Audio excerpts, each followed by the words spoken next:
দেশের পশু হসপিটাল ওরা যে কি কি ট্রিটমেন্ট সার্জারিটা করতাম, কিন্তু ও সময় দেয় নাই। এই দেখতে পাচ্ছেন, এটা একটা কবুতরের কলিজা। খুব পছন্দের একটা জেনারেশনের কবুতর ছিল।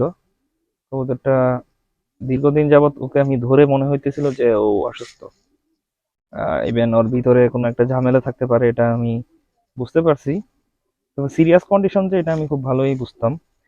তো কবুতরটা আমি সার্জারি করব, ওর লাইফ রিস্ক আছে এটা আমি যথেষ্ট জানতাম। তারপরও মোটামুটি আমি সার্জারি অনেক সময় করি, তাই আমি সার্জারিটা করতাম, কিন্তু ও সময় দেয় নাই। আজকে কবুতরটা মারা গেছে। খুবই পছন্দের একটা কবুতর ছিল।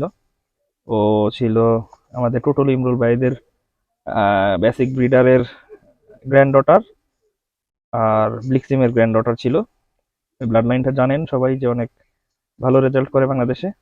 তো আজকে মারা যাওয়ার পরেও আমি দেখার জন্য বা ভবিষ্যতে যদি অন্য কোনো কবুতর সমস্যা হয়, তো এর জন্য আমি কাটি, কেটে কবুতরটা দেখি, বের করার চেষ্টা করি। তো পরবর্তীতে যা পেলাম, ওর কলিজার মধ্যে এই যে পাথর বলেন বা টিউমারের মতো বলেন, ও মোটামুটি যথেষ্ট শক্ত, এরকম কিছু একটা হয়েছে।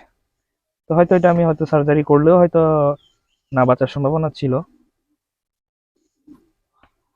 এই আর কি, আমাদের কবুতরের অনেক সময় অনেক বিরল রোগ সুখ হয়, এভাবে আমাদের পছন্দের কবুতরও জ্বরে যায়। তো কিছু করার নেই, এত বড় একটা টিউমার বলেন যাই কিছু বলেন, এর কলিজার ভিতরে দেখছেন তো, কলিজার ভিতরে এটা হয়েছে। তো এই কবুতর বাঁচার কোনো সম্ভাবনা নাই, এটাই খুবই স্বাভাবিক। আর এত উন্নত চিকিৎসা এখনো বাংলাদেশে আসছে কিনা আমার জানা নেই।